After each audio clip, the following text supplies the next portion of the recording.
Now let's get this motherfucker going.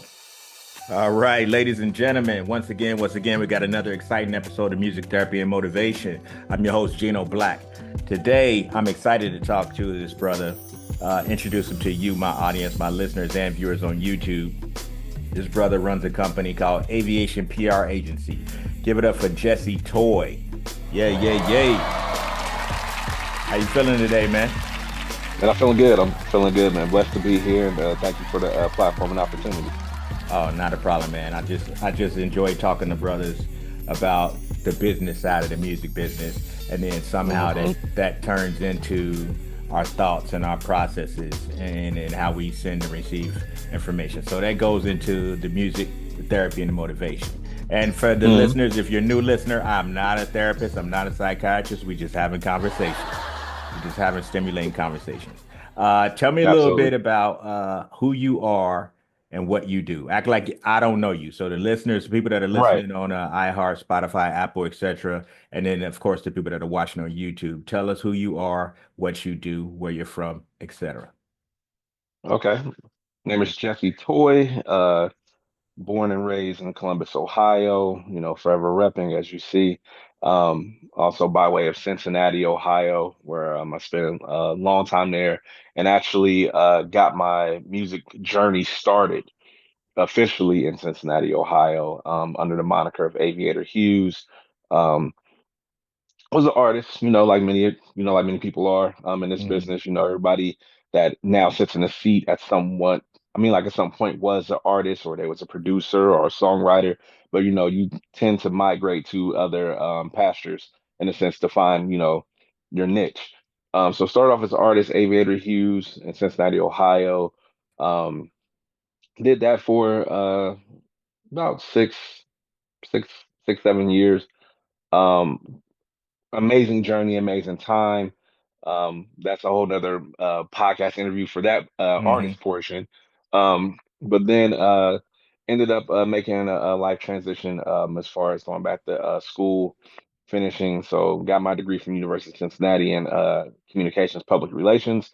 Okay. Uh, Literally shortly after graduating, started my own PR company, Aviation PR Agency, where we focus on a lot of entertainment and entertainment press and media, but also I can still do like the traditional PR tasks that are needed, press releases, coming up with branding or marketing plans or ploys. So started that in 2017, and then ironically, by the nature of things, got drug into the manager space. um Hmm. Started that in 20 started managing in 2018, um as well. I'm sorry, 20, yeah, 18 started. Ironically, dang, time flies, right? Yes, it does. um Yes, it does.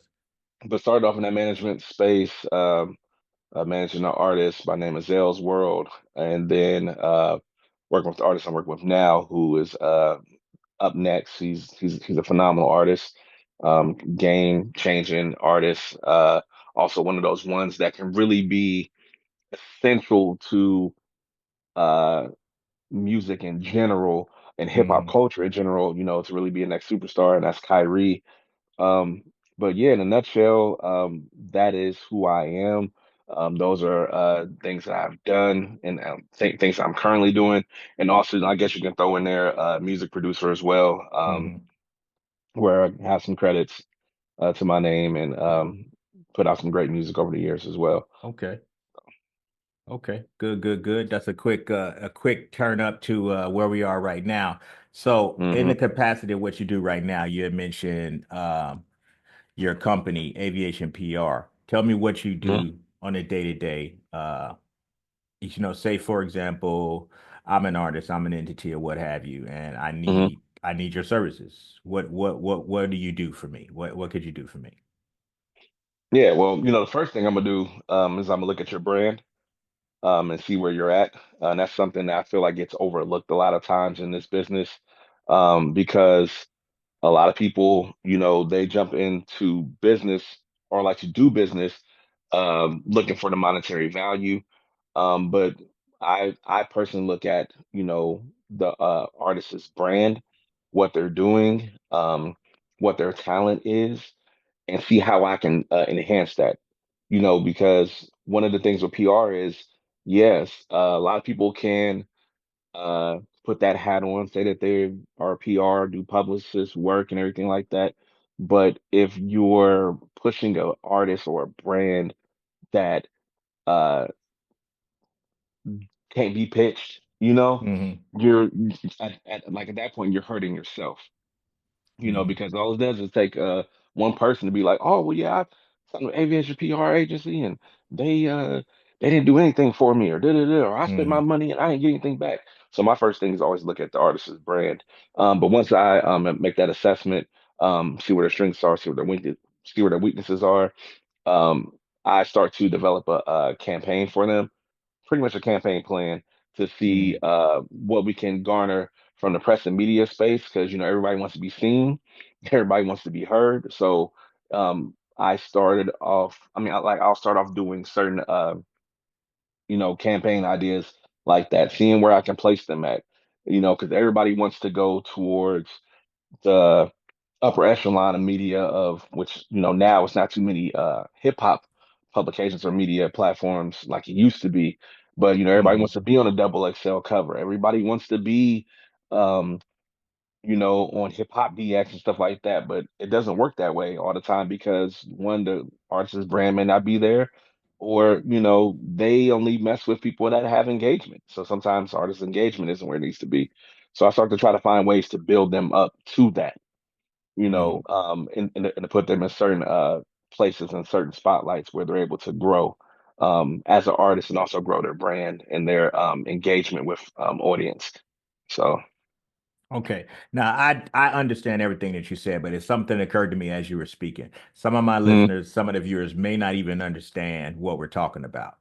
So, okay. and that's my fault because I dive in and I'm just ready to go. So, Oh, it's all good. It's all good. It's but all good. Like we just, let's just for the folks that don't really understand what PR is in uh, general, and I have some follow-up questions, but let's start back here. I have follow-ups to what you just said, but let's start right here, just for the mm, folks that just need to get up to speed, that may not understand. If you're an aspiring artist, or if you're just an aspiring young entrepreneur, this is some information that could be of value to you. So, explain to us, just for the layman, exactly what is PR, what is public relations.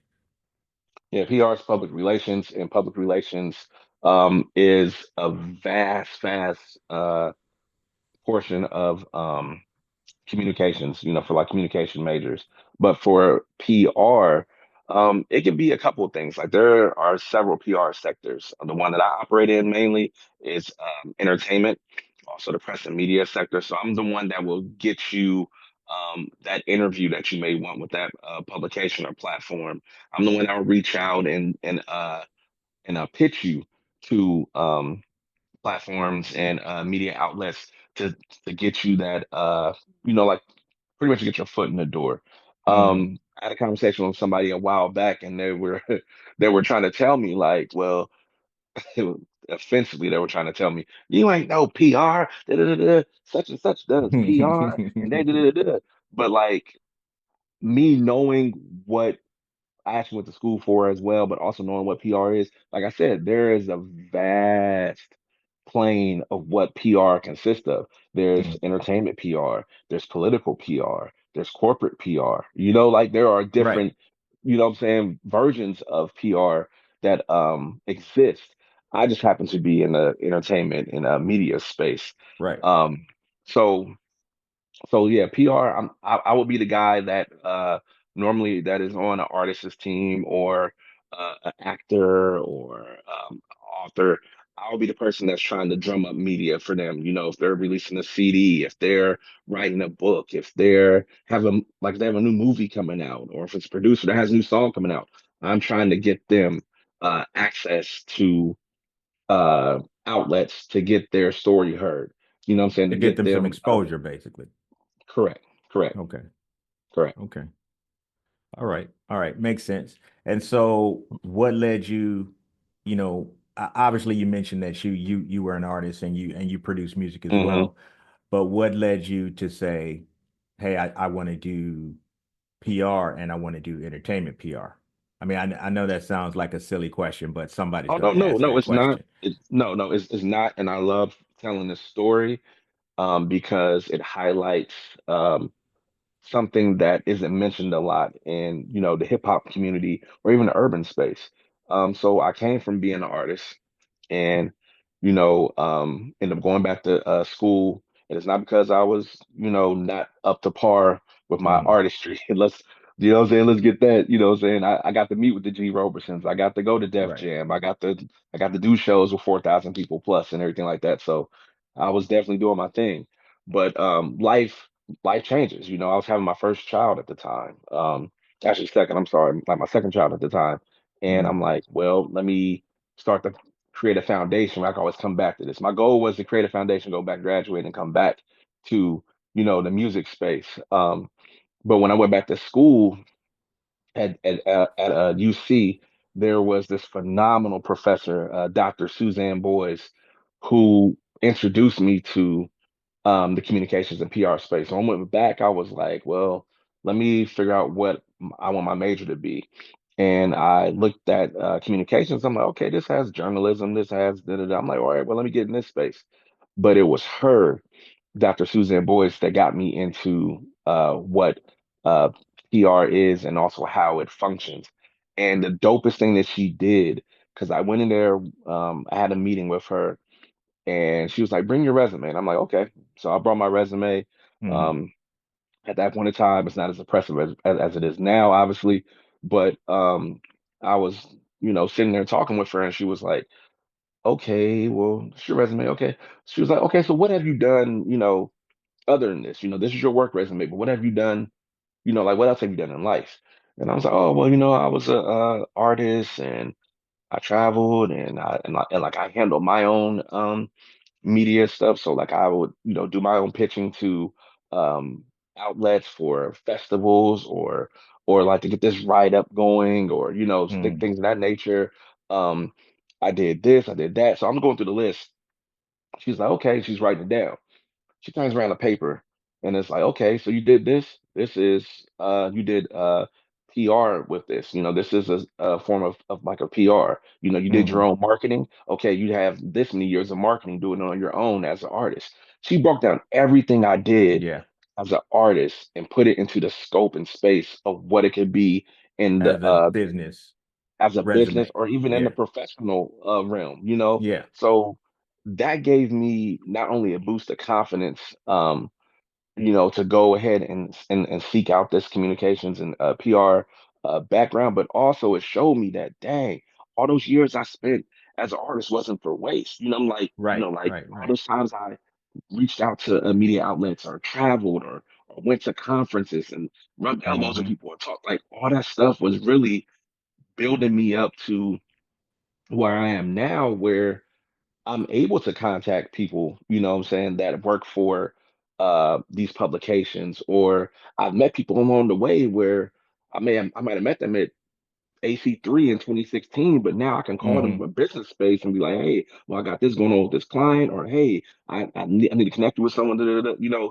It allowed me to see from that perspective of as an artist, okay, that time was for waste. And now I can transition it into a corporate space, which would, Hmm. be the communications PR.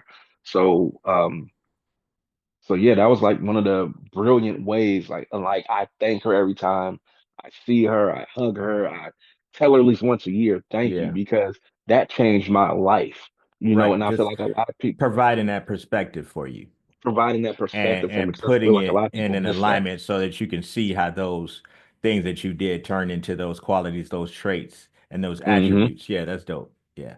Yeah, that's So dope. like that literally changed my life. And it was one of the things where, I didn't feel like I was that far behind the eight ball in a sense, Mm, or like I didn't feel like I was, missing out on, certain things that academically I didn't take care of before, mm, so that was really like my first like introduction. And from there, I just ran with it, it mm, dove into the books, dove into the curriculum, interned, networked and put me in the position I am now where I can proudly say like I've talked to people, that are high up in Johnson and Johnson. I've talked to people that work for Procter and Gamble. I've done, PR initiatives and events with them. Like the list goes on and on, but if it wasn't for that eye-opening experience, I definitely wouldn't be where I'm at right now, Gotcha. for sure. Gotcha. Okay. Well, thanks for sharing that, man. Thanks for sharing that. Hmm. So are what you're doing right now as far as the clients and the people that you're helping right now, is it Hmm. just music or do you have anything outside of music?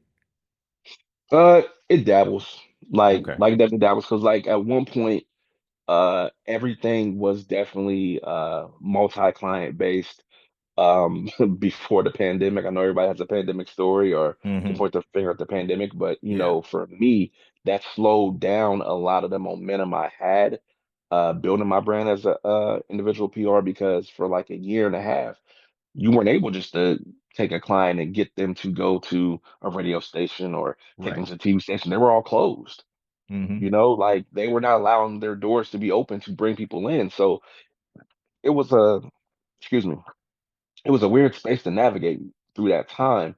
And I was also, in a sense, dabbling, in management because I really started off just helping this artist, and this other guy was kind of like, taking the reins of manager. But then it ended Hmm. up falling in my lap. So I'm like, well, I know music. I know, like how the Hmm. game goes and, Right. stuff and it blended in that. But for the PR aspect, that pivot from COVID really pushed me from focusing on multiple clients and I had everything going and working with entertainers, working with actors, actresses, models, like all that stuff to it slowed down. And it's like, it kind of like pushed me into more of the management space with artists. Hmm. But but but yeah, like when it comes to the PR stuff, I mean, I still do it. I still love it. I still have a passion for it.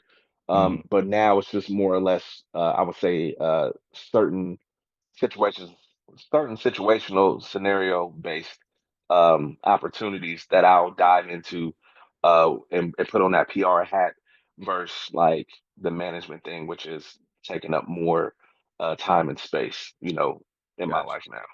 Gotcha. Yeah. Okay. So let's talk about the management thing. What you got going Hmm. on? Managing this artist right behind me right here. You see this guy? Talk about Yeah. it. Talk about it. Yeah, what I'm saying? This guy's up next. His name is Kyrie. He is an artist out of Cincinnati, Ohio.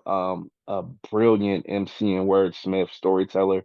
But the thing that drove me to him and to work with him. We've been working now for over 4 years, and building out his brand, Hmm. getting him the opportunities that he needs, making the, putting him in front of people that can really turn the needle, or at least turn the knob, I should say, in his career.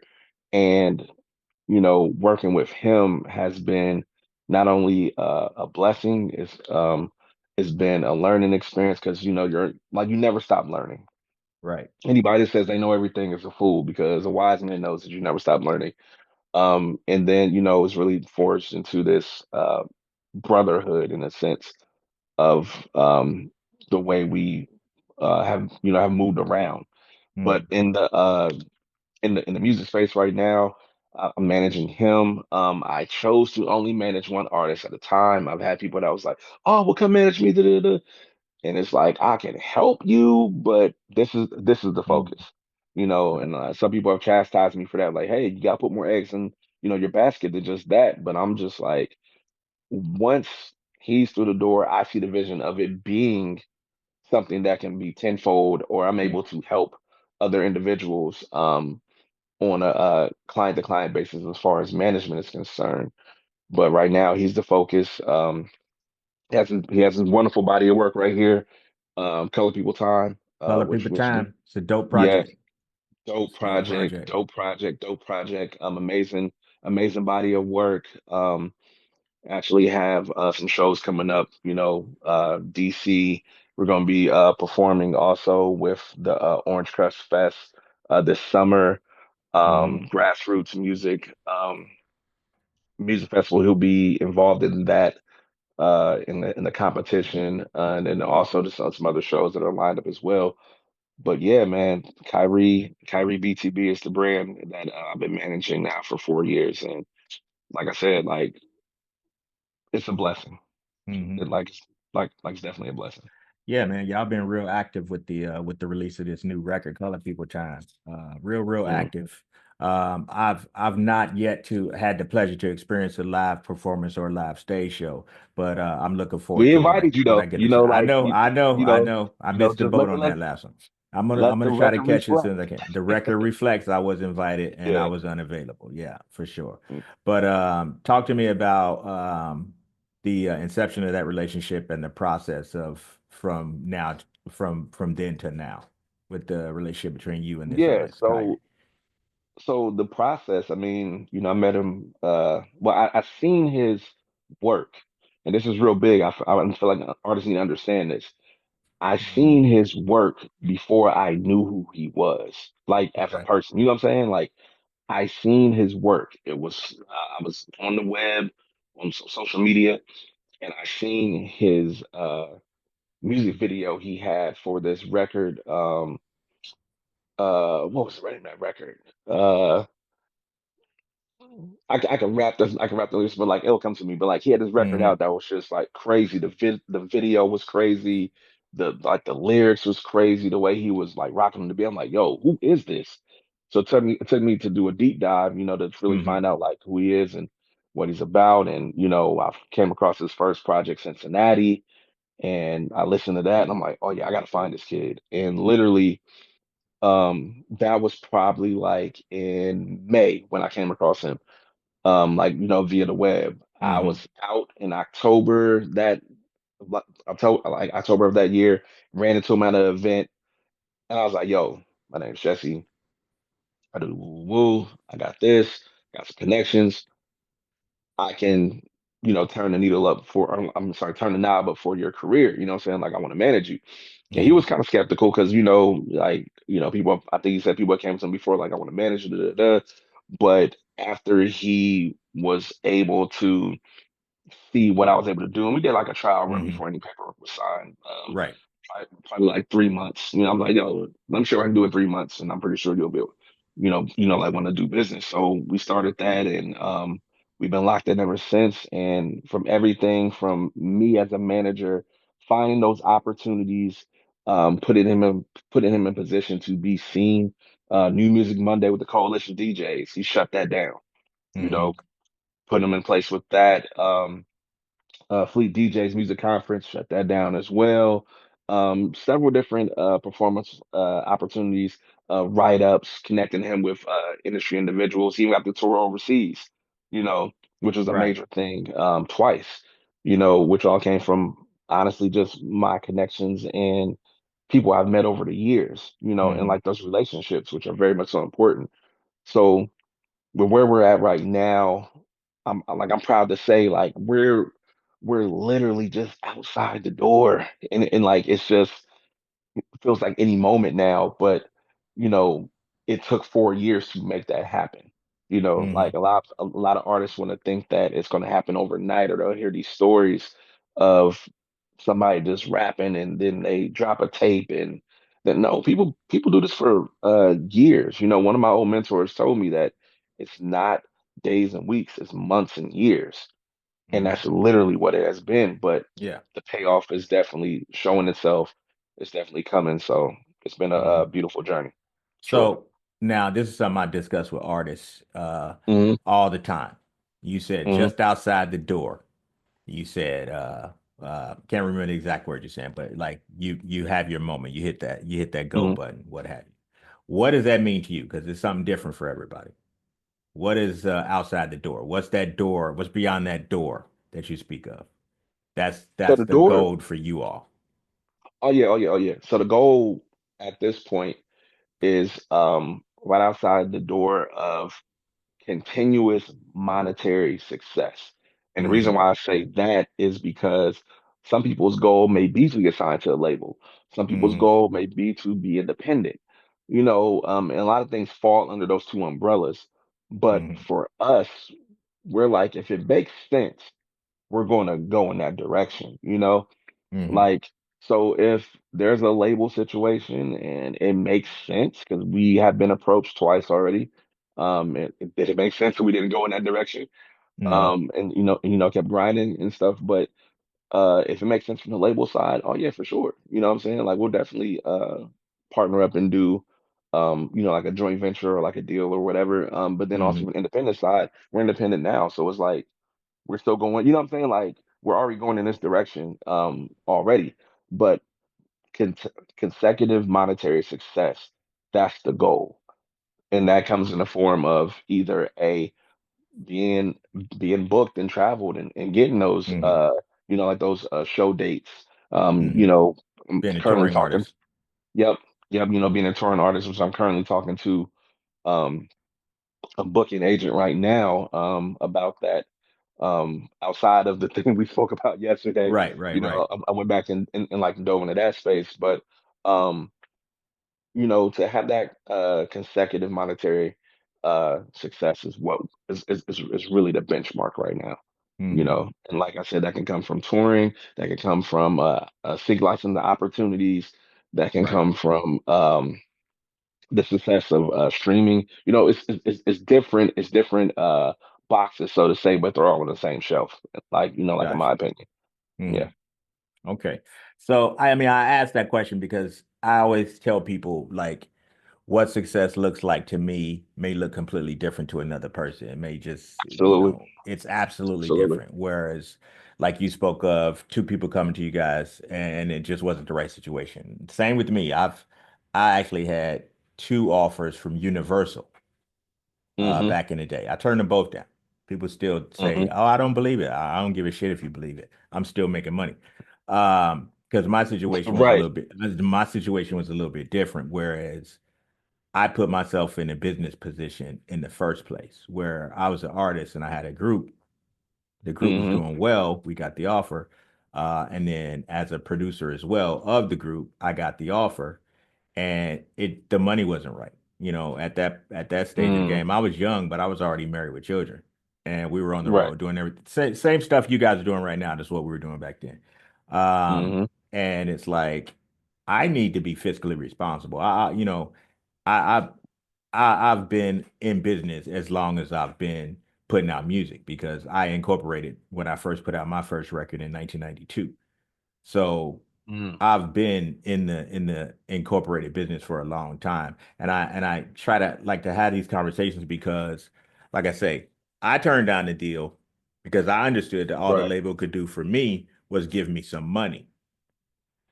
I know that that Hmm. money is nothing but a loan.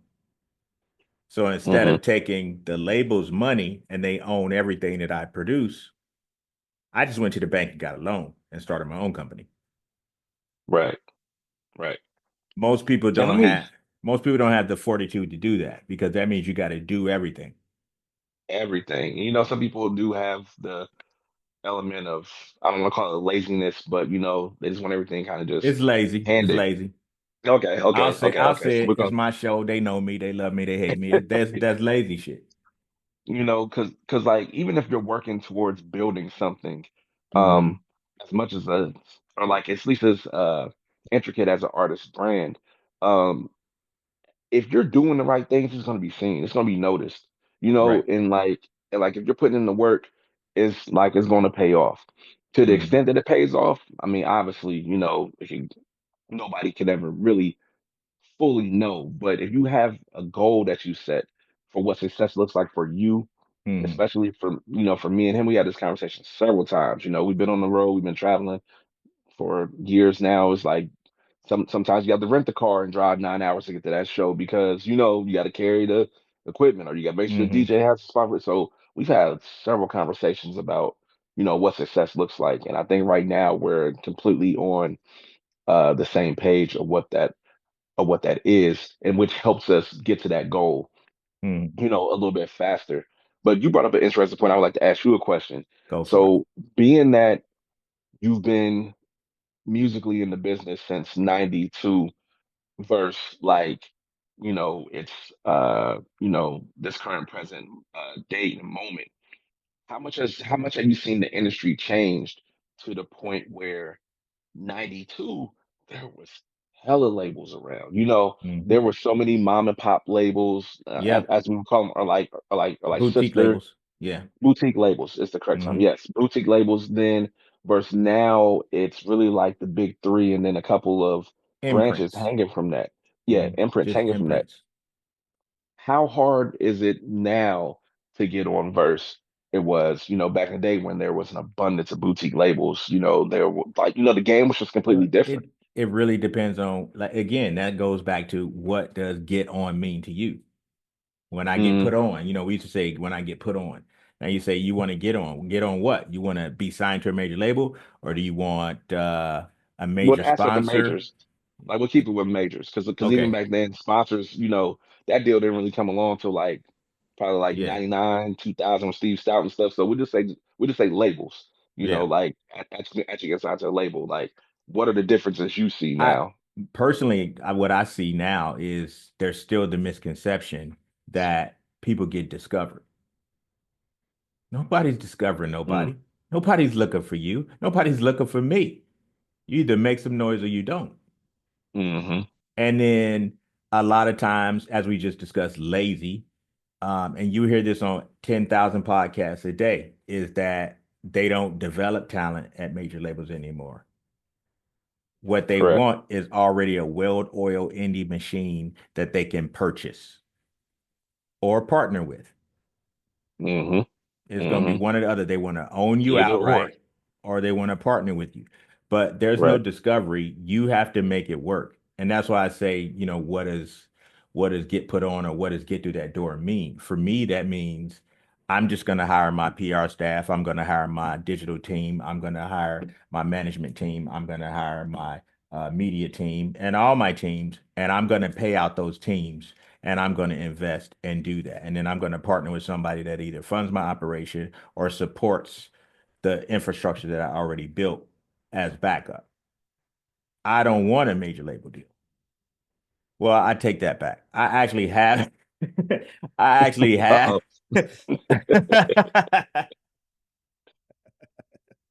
I was in here thinking, I'm like, wait a minute, Wait a like minute. So, all right. So my we ain't my gonna talk my about that. Like my let's keep it. my I'm like, deal's wait a my minute, deal's a who? little bit different. My deal is a Correct. hybrid deal.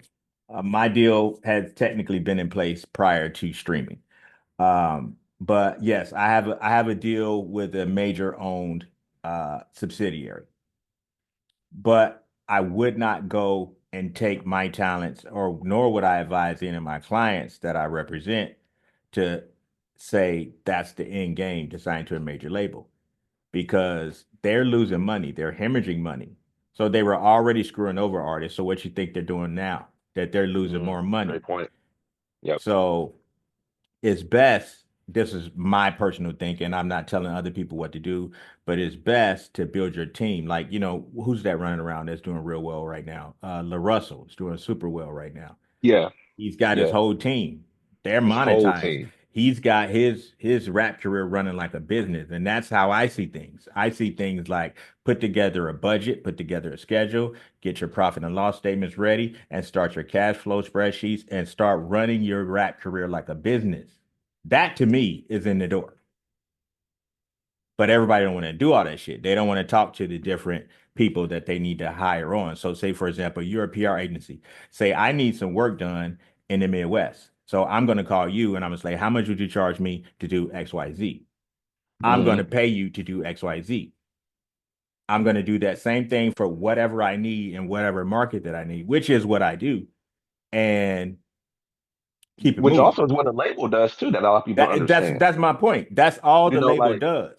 that's really all the label does because like a lot of their stuff is regional. I remember back in 2022, quick short story, Hmm. was on the road. We did this mini Texas tour with DJ Calvin, who's Russ's DJ, and I remember one of the stops was Dallas, and I was so excited about it because there was an individual we met from Warner Hmm. um, when he came to Cincinnati when Kyrie did a showcase, whatever. He was like, "Hey, if anybody ever come out to Dallas, hit me up." Gave out his number and everything like that because he knew.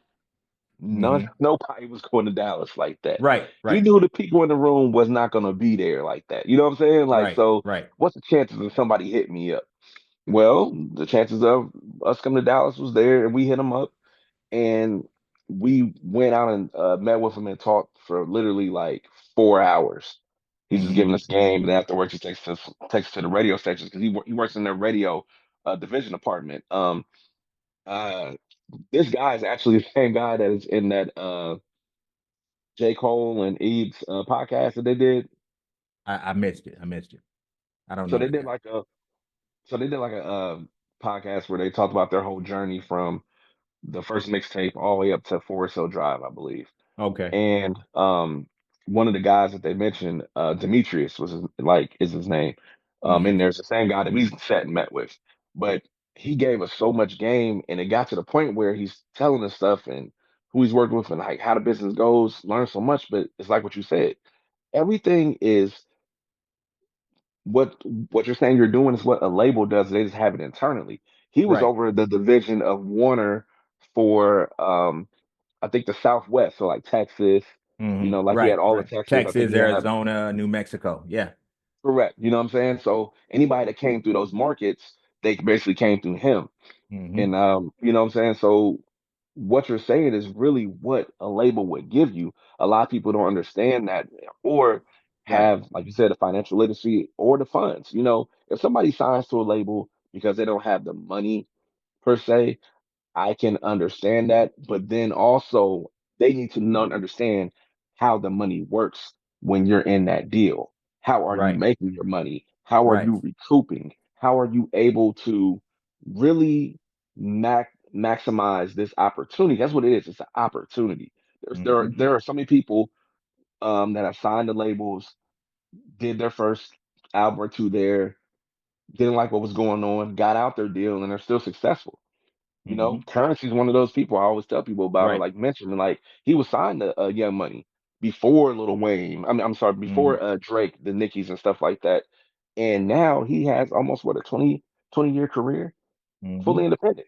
But Yeah. sometimes it takes that money, understanding the deal and how to Right. work it, to Right. really still be successful. Big Sean is another one. He had a crazy deal with good music but he thugged through it, completed his contract, and now I think he's on his second project now. And he's fully Yeah. Yeah. released by him, and he's Yeah. reaping the benefits of that. So I think it all comes down to what people's expectations are, their That's knowledge of the exactly right. business, Yep. and then also how once you sign that deal, what is your exit strategy?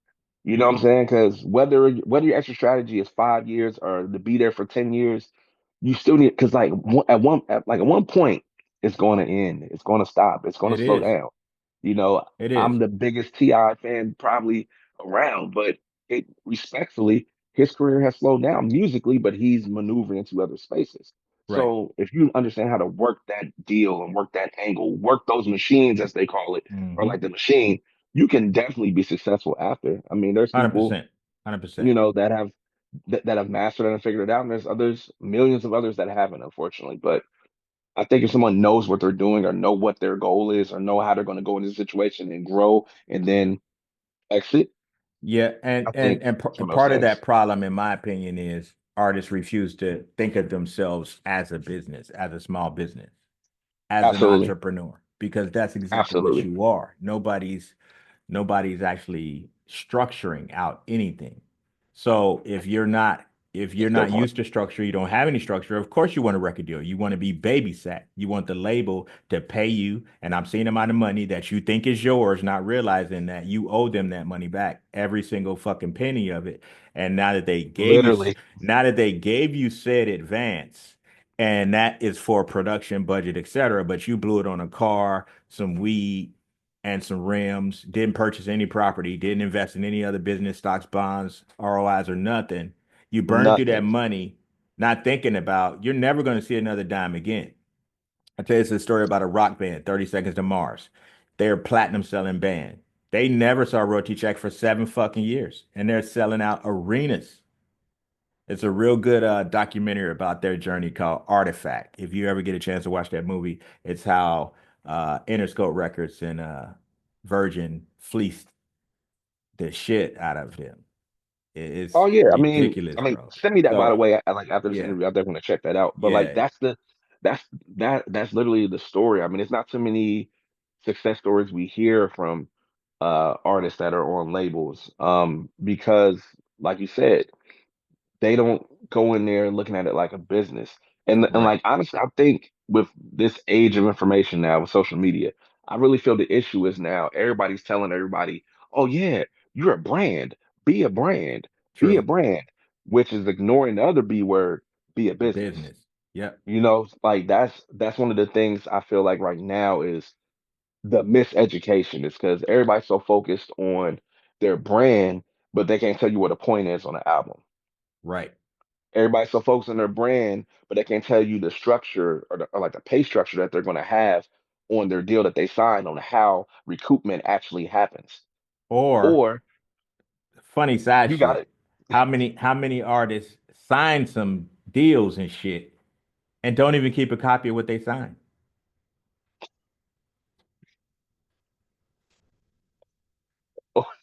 Or, or And even they worse. they and then they call up said company and say, "Can you send me a copy of this? I need a copy of this." Well, you had a copy of this. When there's some sort of a dispute, they want to get a copy. You should have Oh kept the yeah, yeah. fucking copy from jump. Should you should have kept the copy. But then also, how many artists end up signing deals with labels and they don't go in there with their own attorney?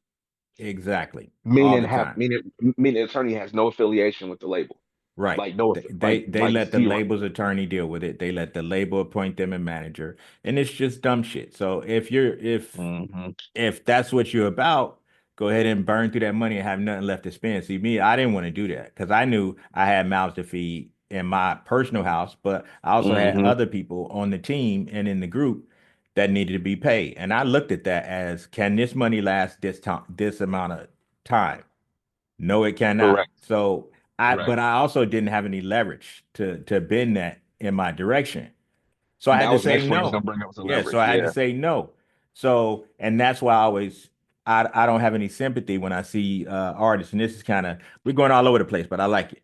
This is kind of what I hate to Let's do it. see when artists be like, "Oh man, they fucked me on my deal. I got fucked in my deal. This, that, and the other. I signed a bad deal. They screwed me." No, they didn't. You read that shit, and if you didn't read it, you had the opportunity to read that shit. You And should have even had somebody read that shit and and explain even it the to you. opportunity for them to have the deal and then them reading through it.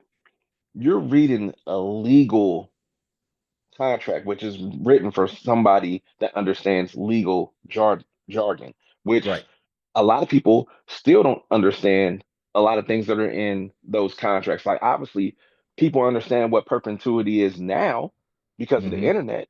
But I mean, people sign those deals not knowing what that word meant before. You know what I'm saying? Like, excuse me, like a lot of people I see. I get feel to the like you're making me situation. feel like a nerd. I've always known what that shit meant. I read the book Hey, in 1989 by Donald hey, Passman. Everything you need to know about the music business. hey. But yet again, you self-educated yourself. I self-educated myself with what's the name of that book? How to be a record producer. Yep. Had I that one in my library too. can't remember the name of the author at this time, but you know, it was the orange cover, then the Hmm. digital cover was blue. I even bought the Yeah. digital one just so I could Yeah. have it on me. But Yeah. I like bought all those books, man. that taught me a lot about the business side of things. But yet again, as you said, you know, in a sense of and we're using nerd and positivity now. We Right. educated ourselves on we're Hmm. what you know, like what's being placed in front of us, how how how it particularly can go if you're in that room with you know the record label, the Hmm. lawyer, you know what I'm saying. So we educated ourselves, and a lot of people don't educate themselves, like you said, because they're lazy. They want to just strictly hand it to them. I remember it was a situation with we had with RCA, and it was a guy that was obviously in the building and everything like that, and he approached us and was like, "Yeah, well, you trying to get a deal?" And I'm like, "Depends on what the deal is." You know what I'm saying? Like I wasn't like all like, "Yeah, yeah, get a deal." You know, Hmm. I wasn't excited. I'm like, "Depends on what the deal is." He's like, "Oh, well, it's just a standard deal, you know, standard 360." Da, da, da, da. It's And I'm like, standard. "Okay, That's the problem right there when they come out with standard. standard, right?" So I'm like, uh, so there's no room for negotiation for he was like, negotiation? You don't got no leverage. Da, da, da. I'm like, actually, we do. We may not have as much leverage from a social media standpoint and the numbers you guys like to see or whatever like that, but there's certain things we're already doing that we technically would not need you guys for. It would help to have assistance, but we can do that on our own. You know what I'm saying? Like we do it Mm, on our own. So he was like, well, look, the deal is just gonna be standard 360 deal, get you in the door, we can do this, you know what I'm saying? We can get you announced. Da, da, da, da, da, da. da. I'm like, nah, like, we'll pass on it. But even in the sense of me telling him a week later we'll pass on it, I still looked at and like re-educating myself on what a 360 deal looks like. And this, I think this was 2023, looks like in 2023. You know what I'm saying? mm, Because like, were there things in there that okay, it's 360, da da da da. This is the percentage break that they're gonna take from this and that, da da da. da. All right, how will we be right, able to eat? Like you said, how will we right. be able to eat? Even though we're in the door, will we be able to work this towards our advantage? Because obviously, put like some gasoline or everything like that. But what are the benefactors of this deal Right. or this Right. situation that can allow Kyrie to be out there and be where he needs to go? And Right. as I'm doing the research, I found a few points. Me and the guy ended up having another conversation Mm. before I told him we'll respectfully decline having another conversation. Okay, so what about this portion right here? Da, da, da, like, well, we do this well. Da, da, da, had this everything. And he was like, no, there's no budgeting it. You guys don't have the leverage. And then he named out a couple of artists at that time in You guys 2023 don't, you don't have the who were leverage. popping. But look, it's a funny thing. And I'm not gonna say their names because no disrespect to them because some of them are still relevant, some of them aren't. But he named some of the artists like, well, they're popping, they're doing this, and out of the people he named to recollection, only two of them are still even relevant. Hmm. The others that he mentioned here today, gone tomorrow, grand opening, grand closing. So it's like they try to use things against you, like, oh, well, you're not doing this, or like your social media isn't high enough. Da, da, da, da. But then you went ahead and signed this artist that has 350,000 followers, that has bots in his profile, and then you're wondering why when you go on tour or you book these arenas, they're not selling it out Mm. because they never had the actual audience to Well, begin here's with. But here's then you here's use the it against thing. us. Yes. Here's the thing. There's truth in that, but I also want to point out to this for people that are listening and watching. Mm, Um, there's this whole culture of like with the AI, and then first came the bots and all that stuff, streaming bots, YouTube mhm, bots, et cetera, et cetera, et cetera. And then indie artists for some reason started saying any other indie artist that was doing well must be using bots. So let's not use any bots. And then it was okay, let's not get those people that do the bot farms or whatever. Let's go to playlists. Playlists have been legit from day one, but then it became, oh no, all playlists use bots. And Spotify started that. mhm. Spotify started Correct, that. correct. Now there are botted playlists. I know that because I actually create some playlists and curate some playlists and then work with some other playlisters. But there are botted playlists, no doubt for sure. Hmm. But I guess what I'm getting at is I think that now we've reached a point where there's a fine line because now that we know with the whole lawsuit of Drizzy Drake and UMG about the bot claims and all that stuff. I mean, we've already known that they've been using bots. I've been knowing that they've been using bots just as long as I've been known that they were buying their own records back in the 90s so that they can have Oh, the number one records for the week. So 90s, they, yeah, 2000s, they've been buying, 2010, like it goes back before that too, but I'm just talking about in my time in the business. You know what I mean? hmm So, hmm and from then till now, it doesn't stop. So I know that that exists, but I do want to caution independent artists that are listening out there. There is a fine line, and there is reputable sources to generate some real traffic to your websites. There's ways to generate marketing avenues to generate real people to hmm view your YouTube videos and real streams hmm into your music, but you gotta look at reputable resources and real people. Like me, I have relationships with real people. I don't just say, "Hey, upload me 30 fucking thousand streams." Like, but that, but you see those videos and they got like 15 phones in a room and shit, and all the phones are playing the songs or whatnot, or like 10 iPads playing the same song over and over again. which But is you could, which is ridiculous. But you know what? right. That bit But the industry in its ass, though. it It bit did, them it did. ass. But what I had to do, like you were saying, how you kind of studied the game and you wanted to, make sure that you have an attorney look and break down all the stuff. When I really came back in the game and started releasing records again through Power Blast Worldwide, for myself and other artists that I have on the label, I really started studying analytics, not in just the streaming, but in terms of what's on Luminate via the SoundScan and everything. I started studying Hmm. chart biz and everything. And I started comparing the variances between Apple Music through Spotify, Tidal, or whoever was in the top five in that particular time. And I so Hmm. I sort of like analyzed the business before I even started releasing music by the artists that I work with. And what I found was you can quickly identify those botted opportunities.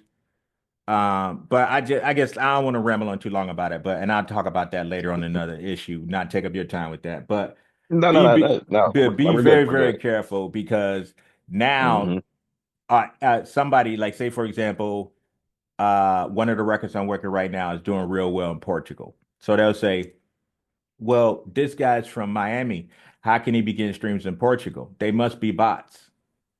Well, Mm-mm. not if I Mm-mm. talk to my friend who I met through my uncle who's vacationing in Portugal and he runs a network of independent musicians and they in touch with all the tastemakers in town. And now I have a relationship with that person and he's put me in touch with everybody in that market, then I'm sending information to them. So they are sharing with their friends. So their friends are actually picking up on the vibe. So whether Hmm. it be Color People Time, one of your records that you got out right now, one of my records that I got out right now, that's how I do my business.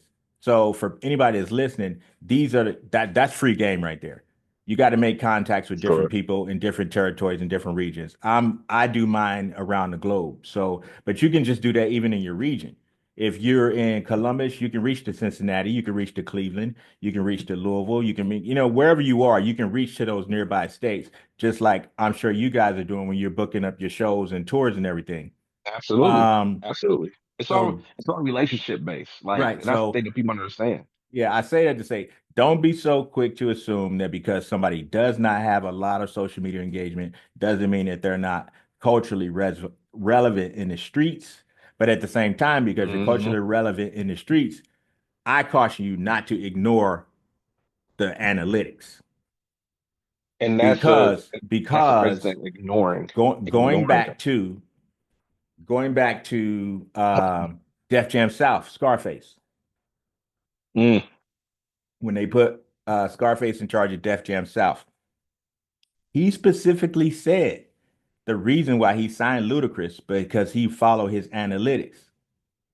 Remember, Ludacris was Chris Lova Lova on the radio station at the time, Yep. and he had put his record Yep. out independently, incognito.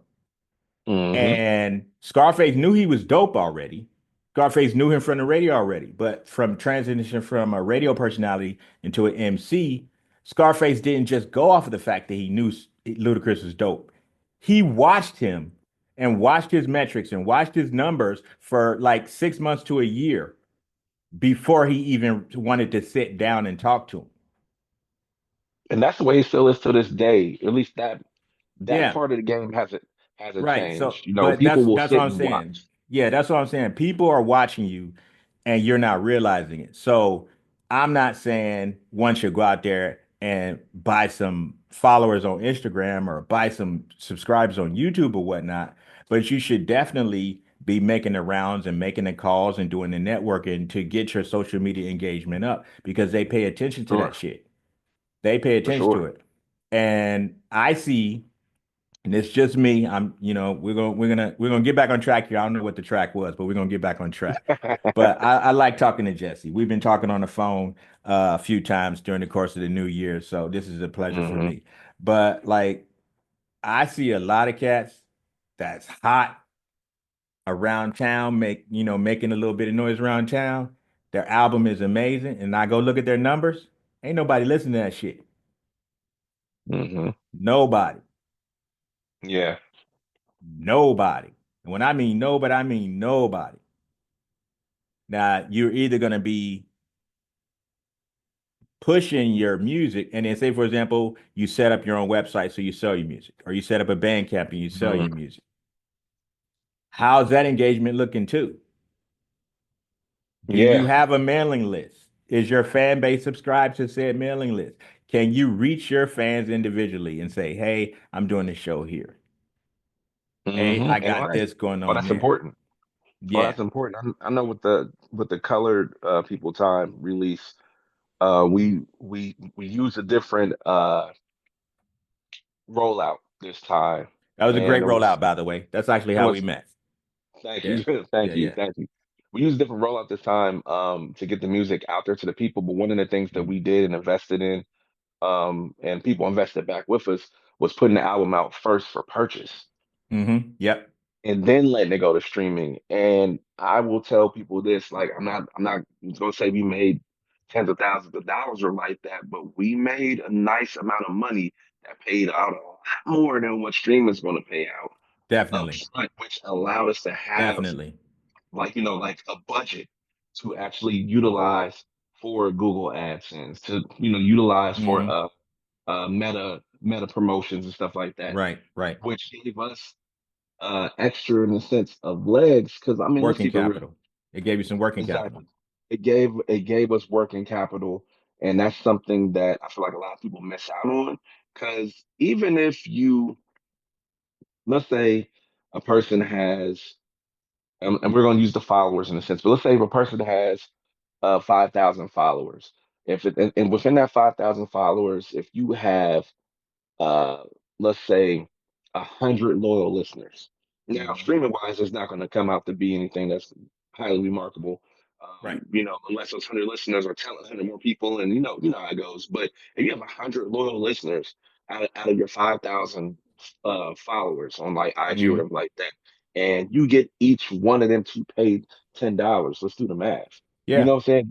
You that's the have a little bit philosophy of I working teach to people too. Yeah. yeah, you have a little bit of working capital to actually go out there and really put yourself in the space to compete. hmm And that's the biggest thing for artists. They don't put themselves in the space to compete, or they ignore the analytics. There was a young gentleman I spoke with recently. I'm not going to say his name, hmm but we're sitting down talking, and I give out free game all the time. Everything isn't about $1, in the sense of like, hmm everything has to be monetized. I'm Right. not going to lenny yes nobody and be like, oh yeah, well, at least not yet, but I'm not going to lenny yes nobody and be like, hey, it's $5,000 to sit down and talk to me for an hour. You know Right. what I'm saying? Like, I'm not going to do that yet.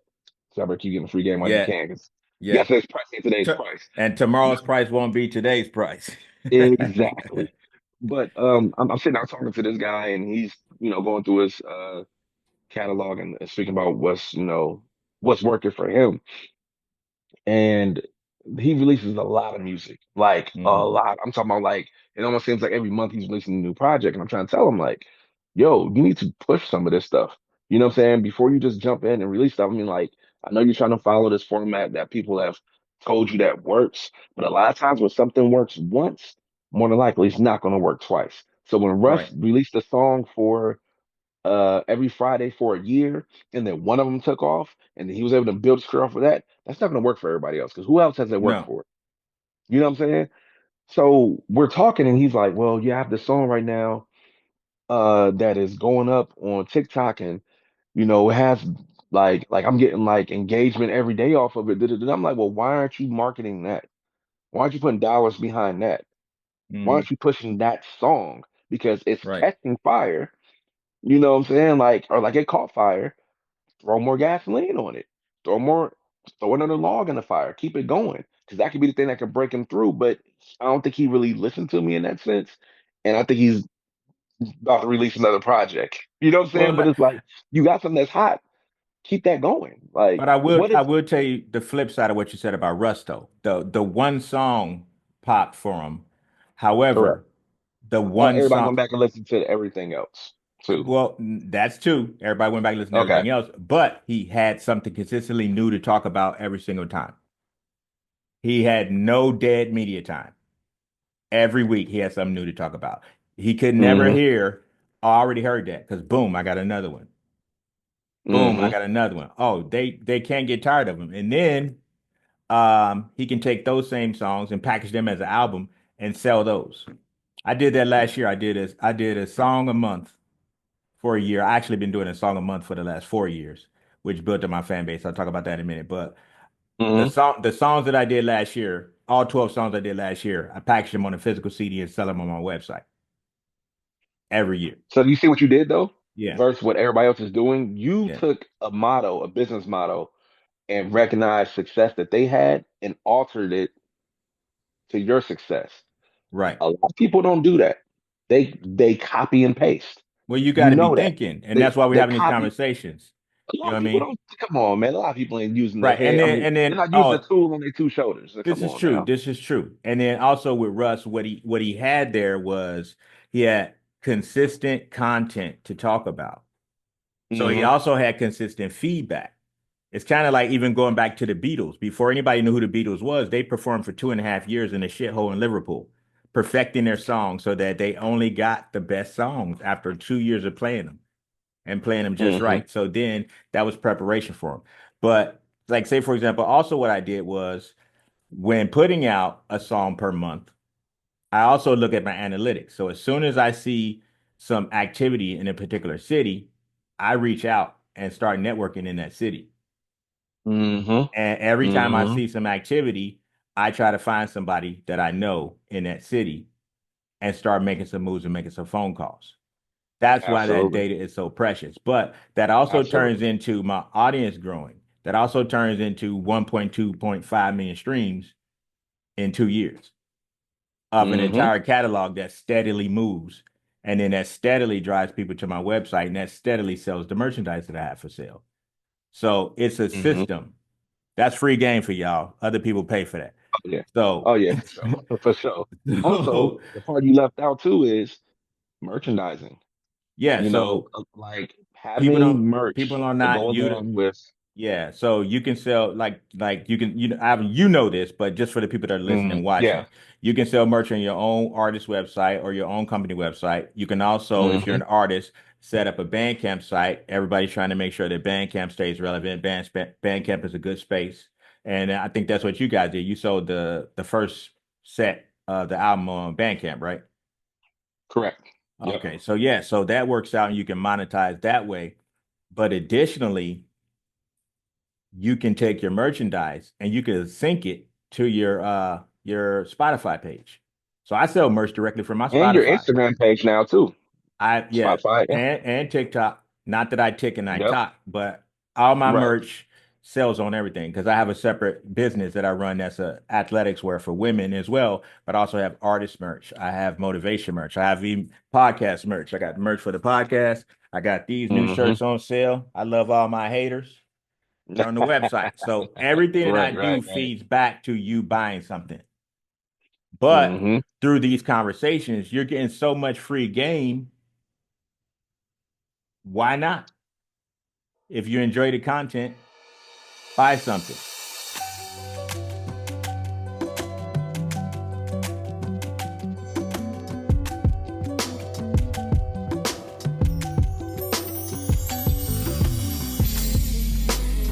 Yo, if you enjoyed this episode, you got to check out this next video. Also, don't forget to like, subscribe, and hit the notification bell. You'll be the first to get all the new content, all the new motivational content, all the new music, and all the behind the scenes footage. You'll be the first to know what's going on. This is Music Therapy and Motivation. I'm your host, Gino Black. I want you to get activated, and I hope you stay motivated. Peace.